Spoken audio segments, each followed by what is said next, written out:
सबैजना नमस्ते। म रञ्जिता बस्ने निरालाको तर्फबाट हजुरहरूको दिन कसरी बितिरहेको छ। मेरो दिन चाहिँ बाख्रालाई घाँस काट्न जाँदैछु। बिहानभरि हुस्से लागे पनि दिउँसो उब्रिएको छ। त्यसमै हामीले खुसी मान्नुपर्छ यो पुसका दिनमा। अहिले चाहिँ मेरो बुबा आलुलाई दबाई हाल्दैछ, किनभने आलु चाहिँ रोपेको 1 महिना हुन आँटिसक्यो, जमिन छरेको छैन। देख्न सक्छ छैन नि होइन, आलुले 1 महिना हुन आँटिसक्यो रोपेको।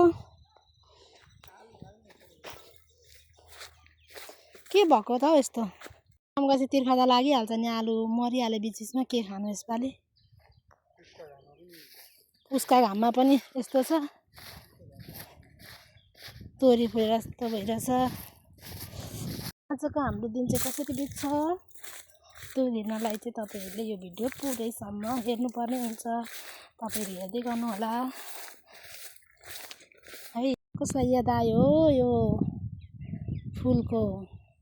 हामी त सानोमा कोपी बनाउँदै खेल्दै याद आयो नि। अहिले भाँडाकुटी खेल्दाखेरि गरामा हेर्नु त कसलाई याद आयो। पहेँलो पनि हुन्थ्यो। मलाई त कति याद आउँछ यो सिजनमा त।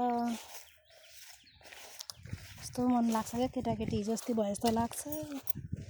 भाँडाकुटी बनाउँदा खेल्दा तरकारी कोपीको सिजन हो नि त, त्यही खेल्थ्यौँ हामी। हजुरहरूलाई नि याद आयो कि आएन भन्नु है। त्यही हाम्रोमा चियामा हाल्ने चियापत्ती छ साथीहरू, यत्तिको ठुलो भएको छ। काट्दै अलिअलि सुकाउँदै खाँदै गरेको छ। यो चाहिँ अमला, पाहाडको अमलाको बिरुवा हो, तर खोइ यो जुनीमा फल्छ जस्तो लागेन। जहिले यत्राको यत्रै कि यसलाई के पुगेन हौ साथीहरू, मल पो पुगेन है क्या हो, फल्दैन। हेर्नु त मेरो हातमा के छ। कसलाई चाहिँ याद आयो? हामीले त कति खाँदैछौँ केटाकेटीमा साथीहरू।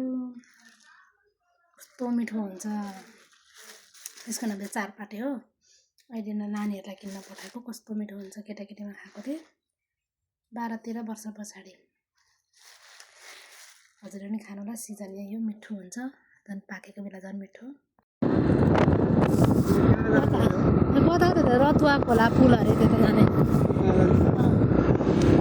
यो चाहिँ चपेटी जाने होइन। आजको यात्रा चाहिँ हामी बुढाबुढीको चपेटीको झनै मारेर धुलोले। यहाँ चाहिँ राम्रो रहेछ देश, कस्तो राम्रो देखियो हौ।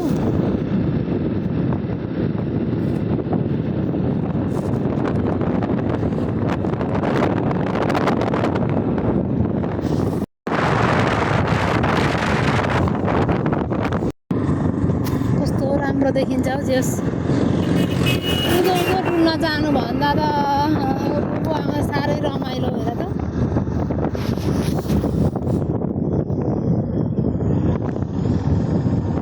घुम्ने ठाउँहरू के जाति रहेछ भनेको।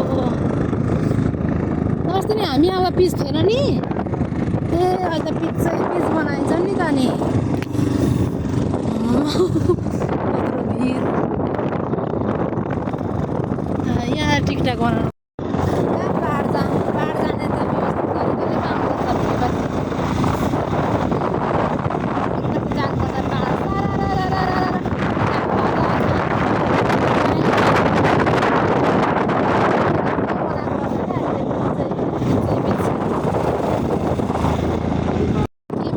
के पो अरे यो माङ्सेबुङ नै के भन्नु होला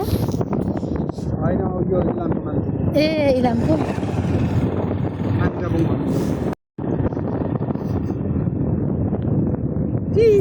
चिसो पनि चिसो न चिसो। डाँडा पाखा छोराले भन्दै गाउँमा पो मन लाग्यो त। यो चाहिँ भिर होला हौ नि, पहिरो गएको। हामी कहाँ आइपुग्यौँ होला हौ अहिले? छैन बोर्ड छ होइन। बाटो चाहिँ राम्रो बनाएको रहेछ, पिचै पिच।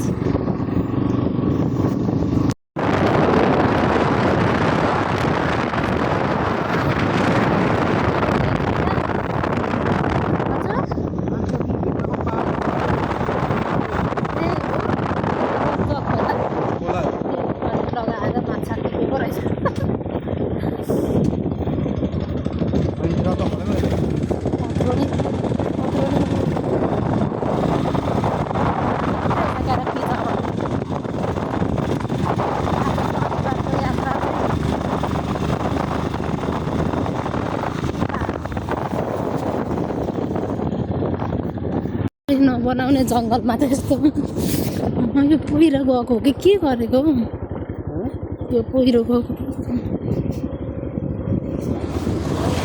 कि काटेको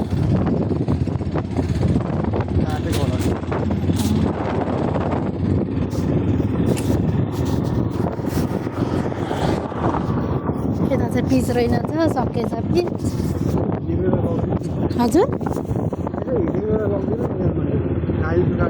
अन्त नि है त्यति सेवा गर्दा त हुने थियो यो चाहिँ कुन खोलालाई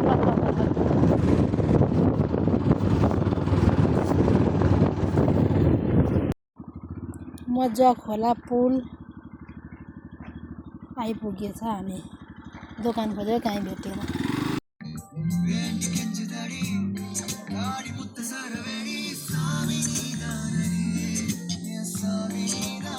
खाजा खान जाउँ भनेको बुढा त के निराश हुनुहुन्छ त खाजा खानुपर्छ भने है क्या मलाई घुमाउनु मात्रै पर्छ म केही खाँदिनँ भनेको थियो लास्टमा आएर भोक लाग्यो कि बुढा आज